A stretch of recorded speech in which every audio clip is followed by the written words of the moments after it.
Hello, girls, guys, or otherwise. This is Rich with your Witchy Book Club series.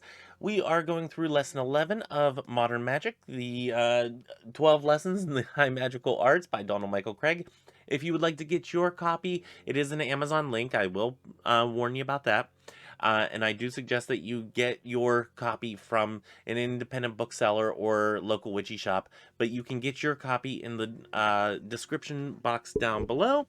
A link is provided there if Amazon is the only option for you, or um, the best option for you. So uh, I don't have a lot of notes on this chapter.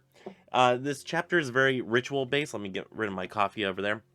And yeah, I just don't. I didn't have a lot of notes because I don't really do notes that much on ritual. I do more on theory or things that they have that the author has said in other parts.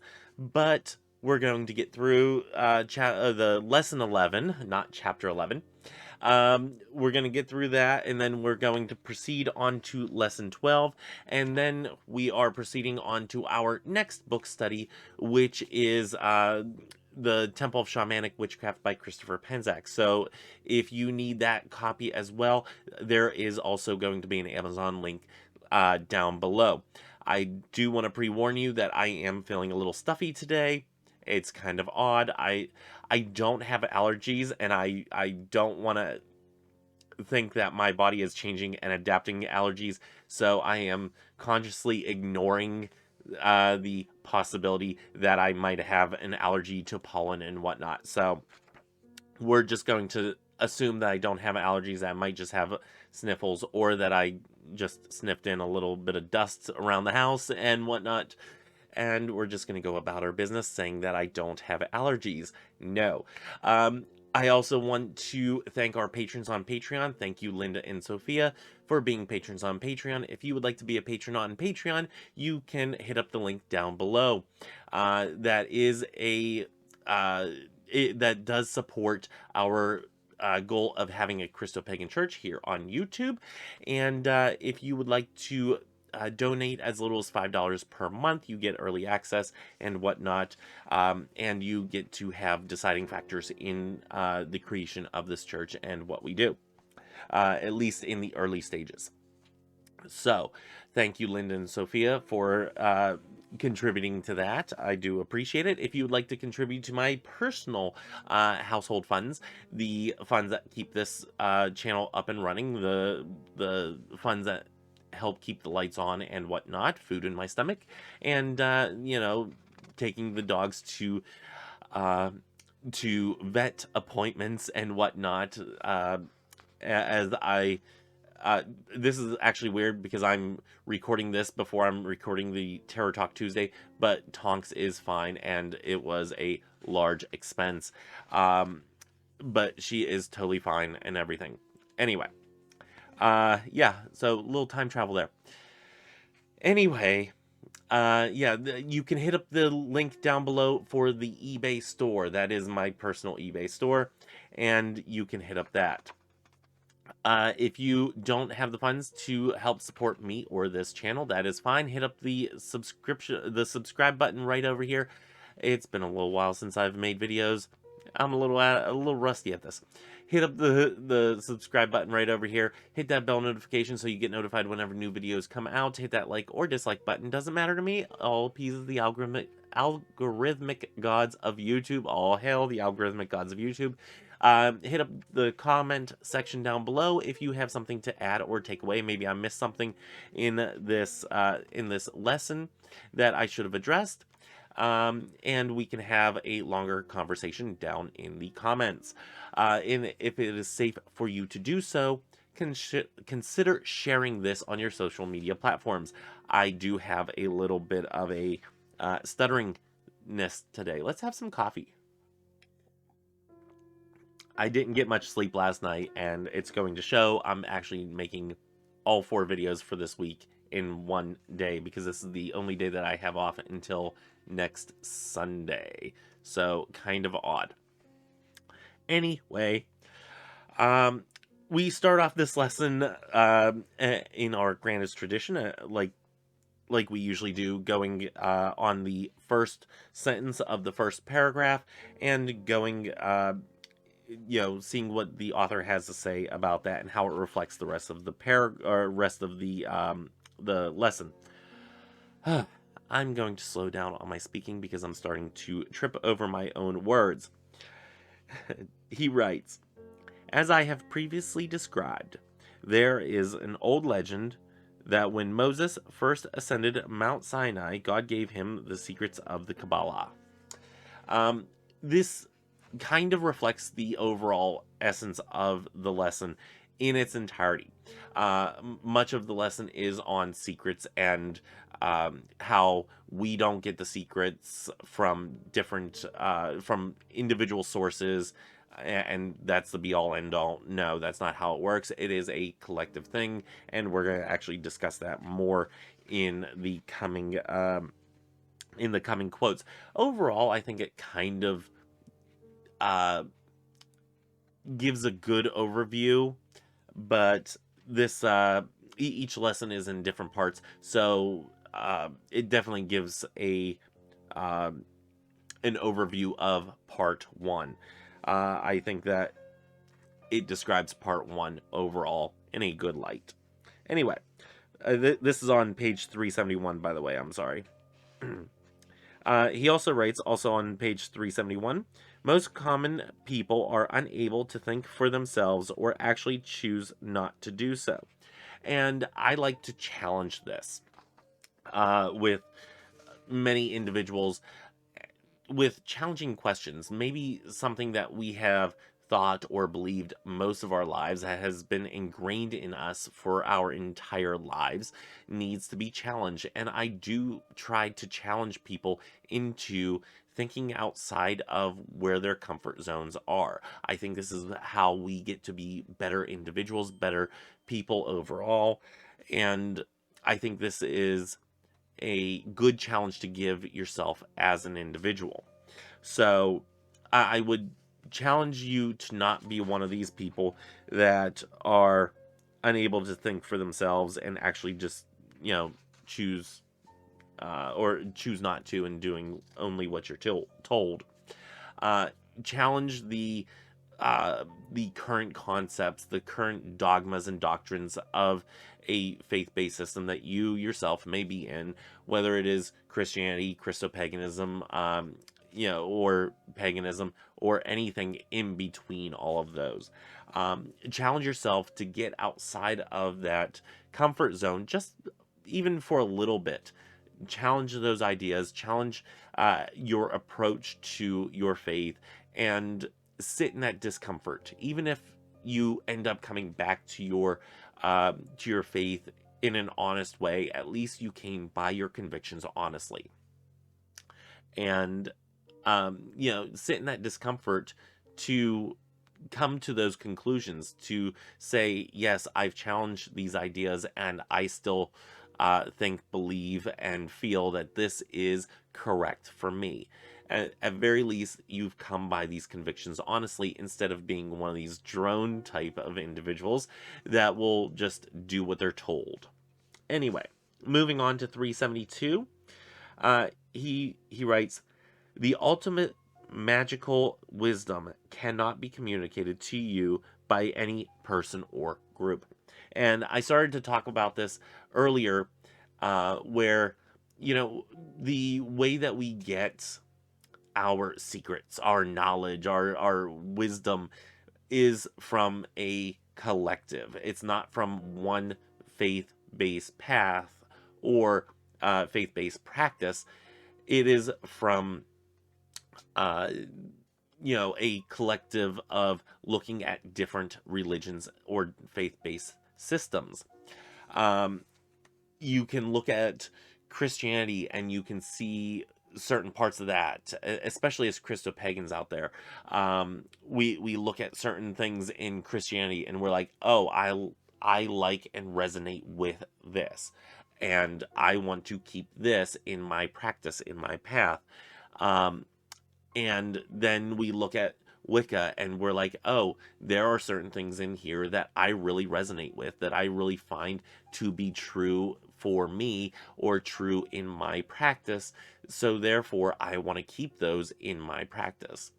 So this is just scratching the surface of how we look at different faith-based practices and whatnot, faith-based systems, and we incorporate them into our own practice. Now, that being said, there is also something to be said for cultural appropriation, taking things from a certain uh, class of people or certain sect of people, certain ethnicities, what have you, and altering them or adopting them as your own. Now, I don't have as much of a problem with cultural appropriation as others may, and I've explained this in the past that if you come by these convictions honestly, or if you pay honor to those practices, say, for instance, Native American practices. Now, I know there's several different types, and we can't lump them all together. And I realize that I'm not trying to lump them all together. I'm just trying to give an easy example. So, put the pitchforks away. So, if we take Native American, some Native American beliefs where sage is often used, and we see that people are using sage everywhere. Is that a type of cultural appropriation? Yes. Can that also be true for these individuals' practices as eclectic witches or eclectic pagans? Yes, that can also be true for them. That doesn't mean that one is necessarily divorced from the other. And if you are taking a type of Native American chant of sorts and you are using that, just pay honor to it. Don't sit there and say, oh, I came up with this. No, say, hey, this is a Native American chant that I really resonate with, that I really care about, and, go from there. Don't sit there and try to appropriate something and come off as being plagiarized. Don't plagiarize somebody else's faith, but honor that. Say, hey, I really resonated with this chant or with this practice, and it's something that I really hold true to, that it really calls to me, and I really enjoy this, and I've done the research on it, all that good stuff. So, there is an appropriate way to culturally appropriate certain things, and there are really negative ways of appropriating somebody's culture. Um, and I think the main distinction is if you are honoring that practice at the same time is the big difference. So, little long on that one. I kind of get bent around the axle whenever I talk about cultural appropriation and whatnot because it is a big topic. And I think that if you are honoring a culture, even if you are adopting only part of that culture into your practice, if you are still honoring that, or acknowledging that it is somebody else's culture and saying, I really resonate with this, I find it a beautiful thing, then I think you're doing good service to that. Moving on to page 374, he writes, for the true magician, there is no such thing as white, gray, or black magic. There is only magic. And he uses the terms white, gray, and black magic, as he discusses earlier in the book, to distinctly say that white magic is one's done with angels and deity, and whatnot. Gray magic is kind of in the middle, and black magic is against other individuals. He kind of gives these different sections that you can put magic in a box of, and I I like this phrase here because he acknowledges that his terms on this are his terms. I don't necessarily agree with those terms, and I've talked about this in the other videos, in the past videos, and I think that we need to get away from the terms white and black magic, especially those two terms, because they can be ethnically horrific. The reason that they are um, used the way they are.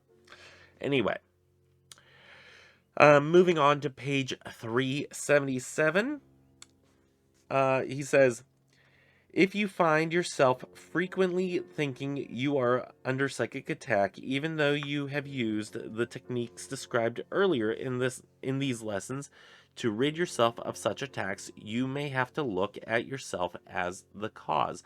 And this is one thing that, even if you're not doing the practices that he's saying in here, I think, isn't this in the section on astral projection, or is that I think that's the next part in here.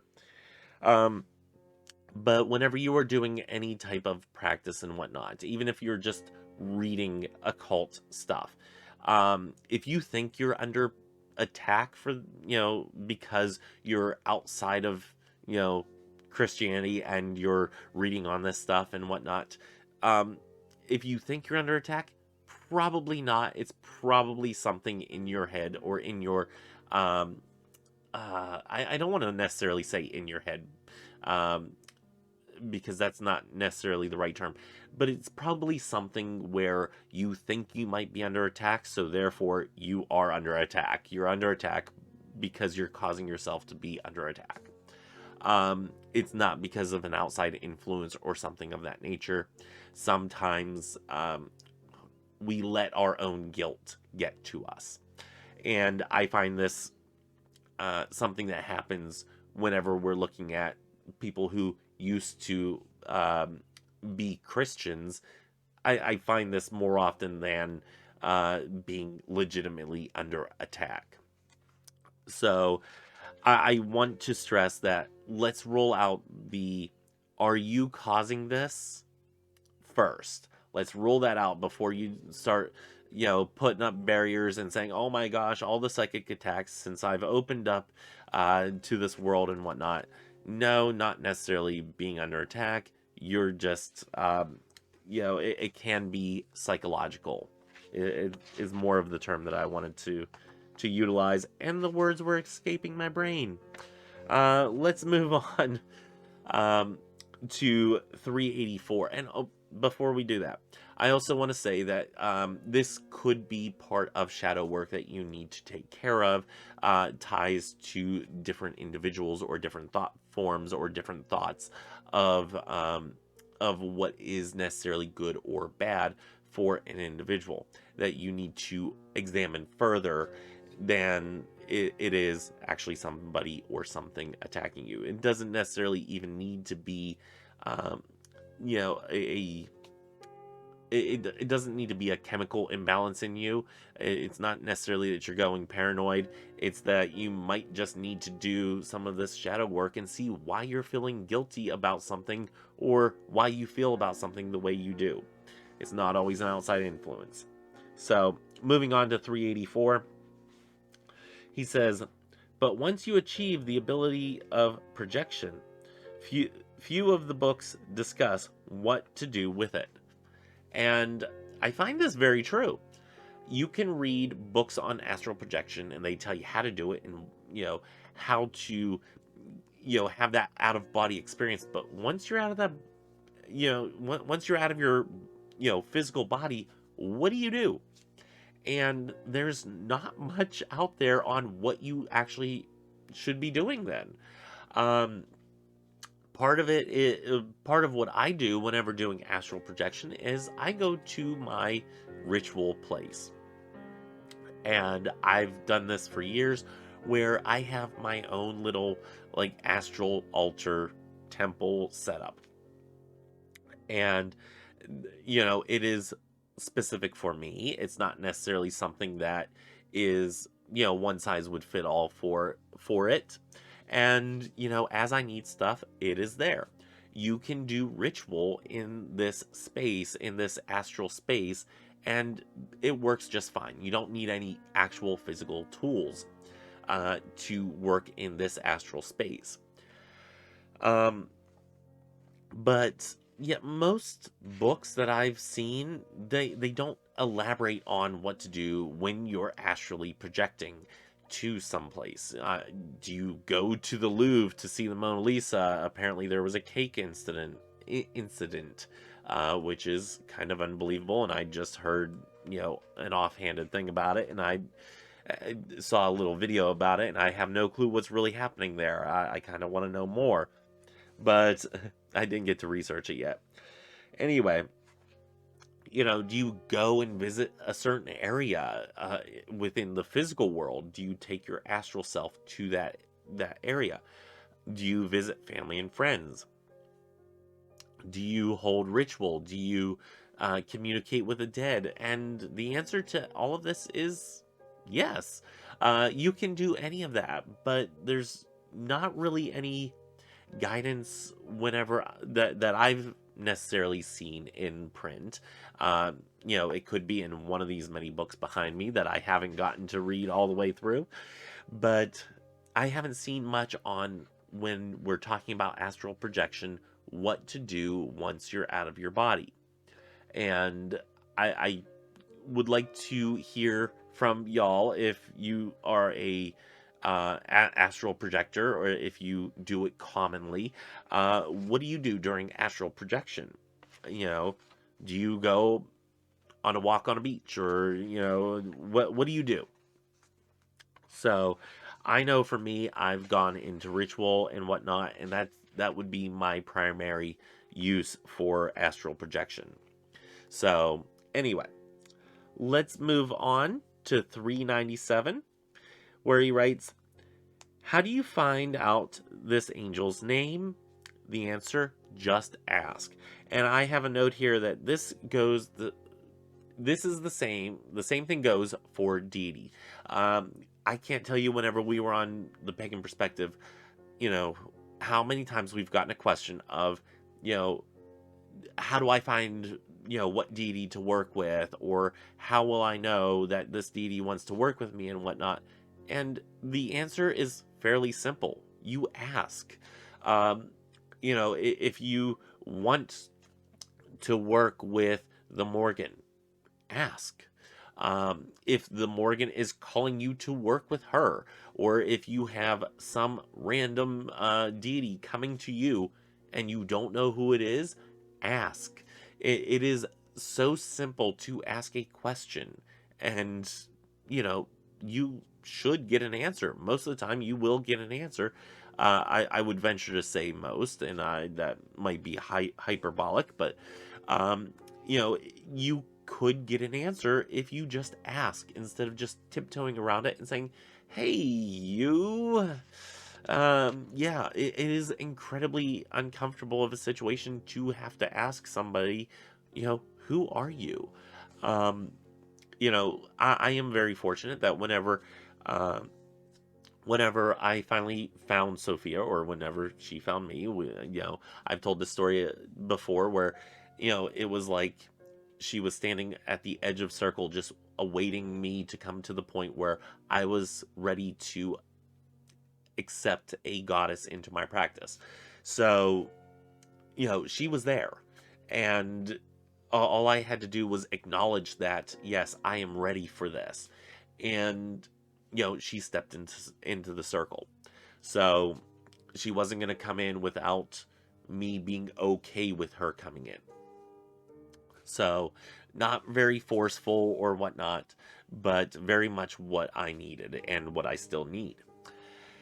Whenever it came to Pan, being in my practice as an individual deity, not necessarily one that I work with on a regular basis, but one I have worked with in the past, that was a little bit different. I was asking for assistance with sexuality and whatnot, and in particular my homosexuality, and I saw the the vision of Pan, the embodiment of him by a lake. And I actually have a painting that I found, like, I think it was a year later or something like that, and it is the exact scene that I saw, and I've never seen this painting before. But if I did not know that this was Pan right off the bat, the only way I could get that answer is to ask, is to, you know, question these entities, these figures that are coming through, and say, hey, what is your name? And getting that answer. If they really want to work with you, they will answer. So, the last thing that I had, I think this is the last thing. Yep, the last thing that I have is also on 397, where he says, look or listen and look for similarities. Differences should not be thought of in terms of being wrong. And I like that he said this, because this is whenever he's talking about the angels' names and their appearance and how they present themselves to individual practitioners. And the reason I wanted to touch on this is because I have seen within the pagan YouTube community so many people saying, oh, that's not the Morgan, or that's not how you work with Hecate and whatnot, or that's not, this individual deity or whatnot. And it really gets to me because, I am not the same person with my boyfriend or my partner as I am going to be with somebody who I meet off of the street. I'm not that same individual. I don't have that met with other individuals. And, let's put it this way. If I met a female on the street, I'm not going to be sexually attracted to that female as I would be sexually attracted to my partner. And that can also go the same way as your relationship with deity. And I think that we need to get out of this headspace of, oh, this is the only way that Pan works, or this is the only way that Hecate works. No, it's not. That's the way that they work with you. That may not be the way that other individuals interact with this said deity. And I think we need to become more accepting of that and be okay with the fact that deity works with different individuals in different ways, presents themselves in a different way. My relationship to Sophia is not going to be the same as somebody else's relationship with Sophia, and that's okay. My relationship with my brother is not going to be the same type of relationship as somebody else has with my brother. So, we're all going to have different ways of approaching different individuals because of either the background that we have with them or the individual aspects that we connect with that individual. And I really think that this not only goes for working with angelic beings, it also goes into how we interact with deific beings. So that's all that I have for this, the 11th lesson of Modern Magic by Donald Michael Craig. Again, link is down below if you would like to get your own copy. If you're just now joining us, and you can go back and watch the old videos and all that good stuff. If you do not have your copy of the Temple of Shamanic Witchcraft, hit up that link down below again, and all the other links, all that stuff. Join us for Witchy Wednesday next week by the time you're seeing this. So join us for that one, and then next Saturday for Modern Magic Lesson 12, the last lesson of the book, and then our wrap-up of the book itself. So, yeah, join me next Saturday for that, and until next time, may you have love, hugs, and ladybugs. Bye-bye.